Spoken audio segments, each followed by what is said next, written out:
مسلمان پر یہ لازم ہے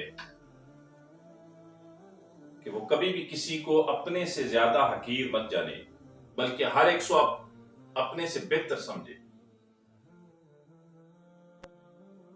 وہ ہر ایک کو اپنے سے بہت بہتر سمجھے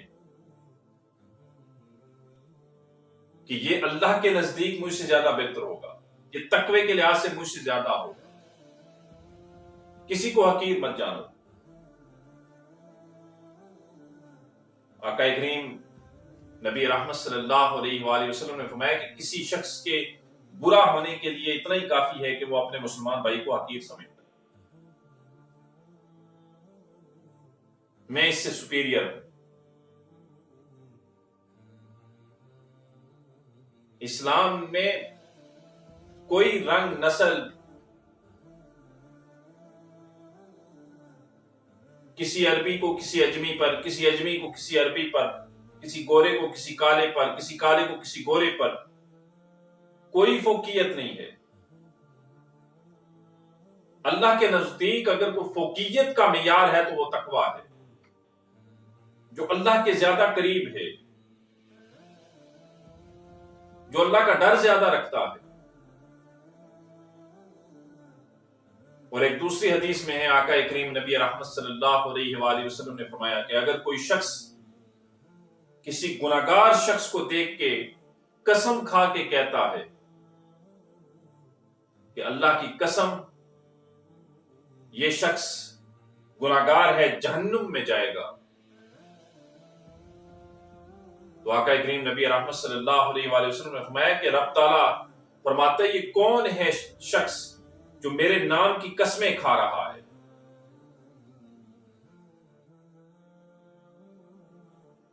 میں اس گناہگار شخص کو جس کے حوالے سے اس نے قسم کھا کے کہا کہ یہ جہنم میں جائے گا، میں نے اس کے سارے گناہوں کو معاف کر دیا اور اس کو اٹھا کے جہنم میں پھینک دوں گا جس نے قسم کھائی ہے اس نے اپنے دوسرے مسلمان بھائی کو حقیر جانا.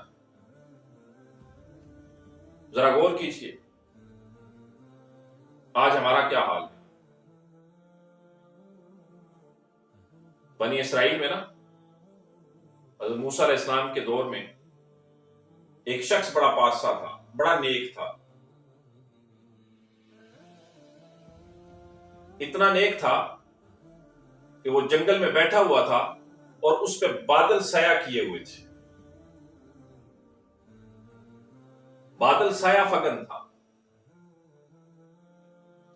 پگڈنڈی سے، جنگل کے راستے سے ایک بڑا گناہگار شخص گزرا. اس کی نظر اس نیک شخص پہ پڑی. جب دیکھا تو اسے بڑا اچھا لگا، کہنے لگا کتنا نیک شخص ہے یہ، اللہ کا کتنا مقرب ہے، اللہ کا کتنا پیارا ہے کہ اللہ نے اس پہ بادل کا سایہ کیے ہوئے ہے، بادل کو حکم دیا ہے کہ اس پہ سایہ کیے رکھ.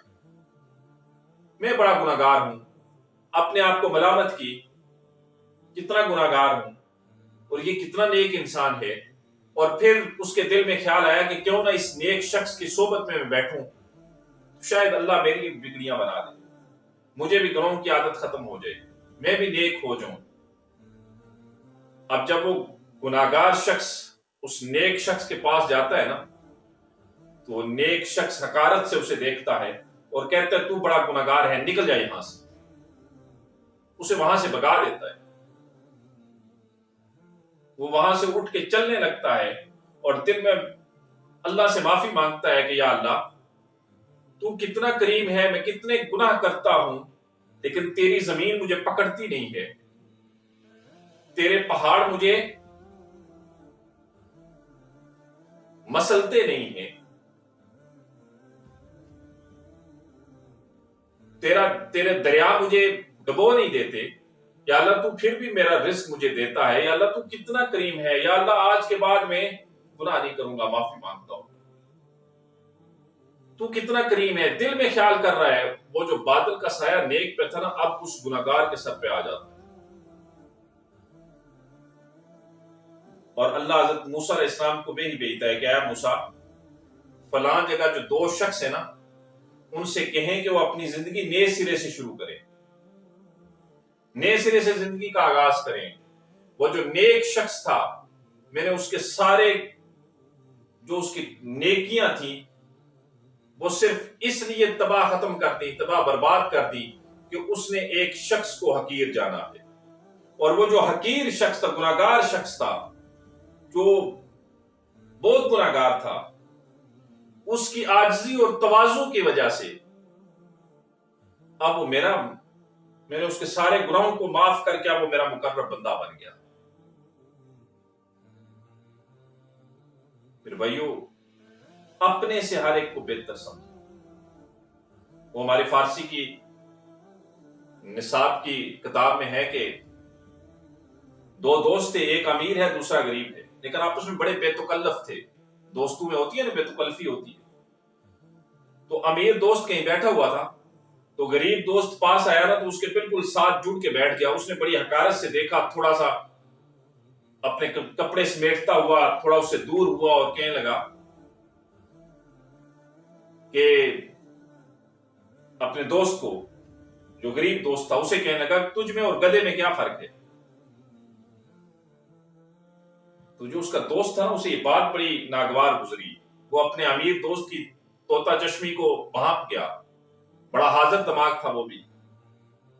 اس نے نا دیکھا کہ یہ امیر دوست، میرا دوست جو ہے امیر، یہ مجھ سے کتنا دور ہٹا ہے۔ تو وہ کوئی ایک بالشت کے فاصلے پہ دور تھا، ایک بالشت کے جتنا وہ دور تھا۔ تو وہ فوراً سے بولا، امیر دوست کو غریب دوست کہتا ہے۔ جب امیر دوست نے کہا نا کہ تجھ میں اور گدھے میں کیا فرق ہے، تو وہ فوراً سے بولا کہ مجھ میں اور گدھے میں ایک بالشت کا فرق ہے۔ پھر بھائیو، ہمیں کسی بھی انسان کو، مسلمان تو سارے ہی بہت بہتر ہیں، کسی انسان کو بھی حقیر جاننے کا حکم نہیں ہے۔ ہر ایک کو اپنے سے بہتر سمجھو۔ مسلمان تو ہیں ہی ہم سے بہتر، کوئی بھی مسلمان ہے یقین جان کے کہیے کہ وہ ہم سے بہتر ہے، اس لیے وہ ہو سکتا ہے وہ ہم سے، اس کا تقوی زیادہ ہو، اس کی نیکیاں ہم سے زیادہ، اس کے گناہ ہم سے کم ہو،